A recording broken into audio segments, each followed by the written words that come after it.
pour def naka sudul noonu CNG bi amul benn intérêt pour di def loo xam ne pour gaañ nit la walla pour yàq lam alors loolu bu amee ñu teg CNG ay nit lu ñu bokk lu ne foog mu am ay règles yu koy régir loo gis ci àdduna rek foog mu am ay règles yoo xam ne dañ naan lii mooy charte yi mais ci wàllu làmb nag daf ci am loo xam ne tant que dañul ci ñun du fi gaaw a dañ fii kenn ku nekk sa ay intérêt rek ngay xool am nañ ci exemple léegi bi ñu par waxee licence yi walla tout de suite maintenant léegi nii dañu wax licence yi Gris ne dañu war a def nii Babou ne dañu war a def nii keneen ne dañu war a def nii loolu mooy làmb ji li ñu bokk foog mu am ay règles mais fi ñu war a juboo mooy règles yi ku mu arrangé wul rek nga jóg ñu dégg la mais loolu il faut ñu xoolaat ko suñu biir et c'est ça le problème fondamental de la lutte ñun ñëpp ñu ngi ci làmb ji ñenn ñi sawe plus de 20 ans ñenn ñi sawe plus de 35 ans kenn ku nekk yaa ngi ci mais loolu mooy suñu problème li ñu yor foog mu am ay règles yu koy régir mais règles yooyu saa yu ñu ko waree interpréter ku mu arrangé wul rek nga xaaju ku mu arrangé nga noppi mais il faut ñu trouver solution benn exemple dañu ne làmb ji day guddee ñëpp na xarlu nañ ko mais ñu teg ay règles pour mu gaaw yenn saa yu mbër bi moo yéexal affaire bi dala naan daggal fi lañ ko fekk mbër bi moo la naan daggal walla sa parrain bi nga àndal ne la comme loolu lañ la dénk jëlal sa temps dagg bi garaawul mais loolu moo fi am c'est la réalité xam nga bu ñu dul waxante dëgg du ñu avancer et pourtant loolu bu ñu ko defee CNG bi teg ay charte ne arbitre bi bu wootee bu weesoo nangam dañ lay dagg règles yi ñu d'accord ci bu ñu ko appliquer ñu ne dagg bi dafa bëri moo tax nañ delloo si waat suñu xel ñun ñëpp li ñuy def ñoo ko bokk passion bokk pas-pas rek moo ñu fi téye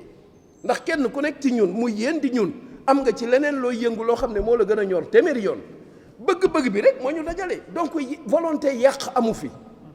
mais bu ñu d'accordee ci ay charte buñ ko appliquer nañ ko nangu loolu mooy problème bi mais buñ nee nii ñu ne ëpp na ñu ne nangam et puis des fois dañuy dem ba ciy wax loo xam ne xëj na sax mënoon na ñàkk parce que ñun ñëpp ay nawle lañu et kenn defu fi di dagg di dugal ci poosu kenn ci ñun amu fi fondamentalement parce que tam loolu dafa baax a leeral maintenant suñuy wax xam nga toog di wax nii rek ne way bu li amee nañ dem société nationale yi non les gars ni ngeen koy waxee dafa yomb trop ameewul noonu il y a 2 ans tëgg nañ fi drapeau chef de l'État bind courrier ministre Matar Ba defar courrier dolli ci jël téléphone am di woote amul benn société bu réagir dañoo bàyyi suñu liggéey dox ci ba sonn dugg ci société yi defuñu ko donc c'est pas aussi simple ou évident qu'on ne le pense ah ma ne sa xoolal xam nga communication weesuwul defar plaquette xam nga toutes les procédures normales qu'on utilise pour aller chercher un sponsor def nañ ko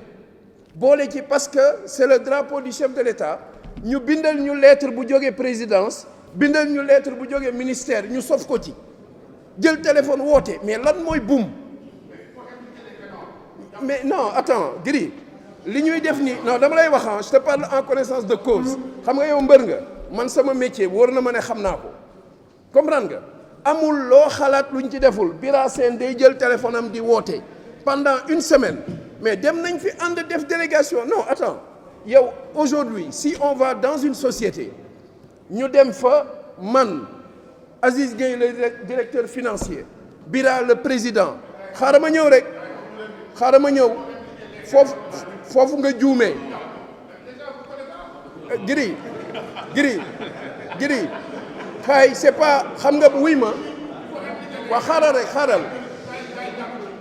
rek bul jàpp ne c'est une question de notoriété du loolu nga dem ci benn entreprise bu génnee xaalis c'est pas ay parce que dama ànd ak Gris Bordeaux non c'est la vérité non waaye loolu dafa am fenn xam naa li may wax yow non déglu ma parmi tous les grands promoteurs wax ma ren yan sponsor ñoo nekk ci làmb ji non je te parle en connaissance de cause ce n'est pas parce que directeur société boobu ñu dem toog tout le CNG toog di wax ak moom sur le drapeau du chef de l'État mu nekk une société nationale mu am un courrier du président de la République un courrier du ministre des Sports présence su Gris Bordeaux du tax mu joxe